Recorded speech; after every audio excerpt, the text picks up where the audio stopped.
Praise the lord. ఒకరోజు ఒక పెద్ద ఆయన ట్రైన్లో ప్రయాణిస్తున్న వేళ ఆయన లెగిసి సువార్తను ప్రకటిస్తాడు.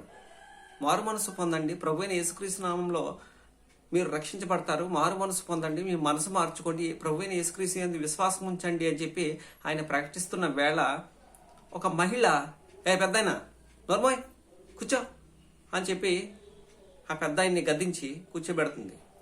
మళ్ళీ రెండోసారి దేవుడు మాట్లాడని చెప్పి ఆయన్ని ప్రేరేపిస్తున్నప్పుడు ఆయన మళ్ళీ లెగిసి దేవుని వాక్యాన్ని ప్రకటిస్తున్నప్పుడు మళ్ళీ ఎవరైతే ఇందాక గద్దించిందో ఆ స్త్రీ మళ్ళీ లెగిసి, ఆ మహిళ లెగిసి వచ్చి వాళ్ళ అబ్బాయితో ఆయన పని చెప్తాను ఉండు అని చెప్పి ఆ కుర్రోడికి సైగ చేసి వచ్చి ఆ పెద్ద ఆయన మీద పడి ఆ పెద్ద ఆయన్ని కొట్టడం ప్రారంభించిందండి.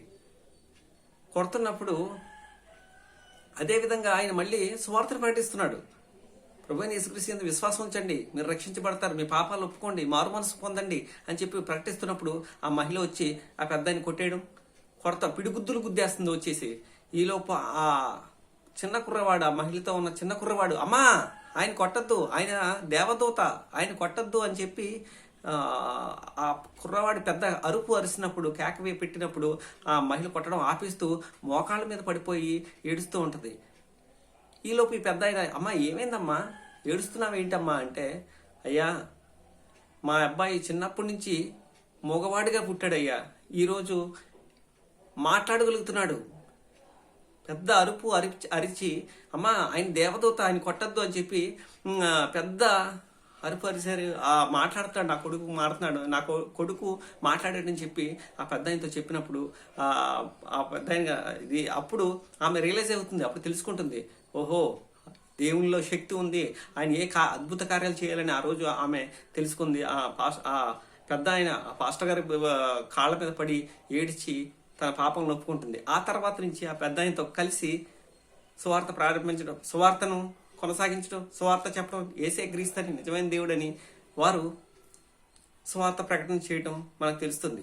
ఎటువంటి సమయంలోనైనా సరే, క్లిష్ట పరిస్థితిలోనైనా సరే, మనకి అనానుకూలమైన పరిస్థితుల్లోనైనా సరే, దేవుని సువార్తను కానీ, దేవుని పరిచర్యను కానీ, దేవుని మాటలు కానీ దేవుడు మనకు ప్రేరేపిస్తున్నప్పుడు అది అవతల ఉన్నవాడు నీరు అయినా సరే, అవతల ఉన్నవారు క్రూరులైనా సరే, సువార్తను మాత్రం ఆపకూడదు.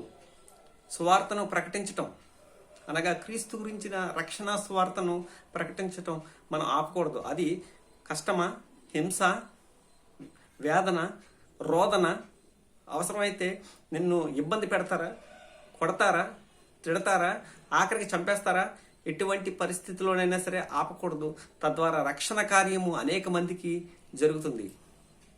మనం ఏం చేయాలి? సువార్తను ప్రకటించాలి, రక్షణ సువార్తను ప్రకటించాలి. God bless you. Me Anand Kumar. Thank you.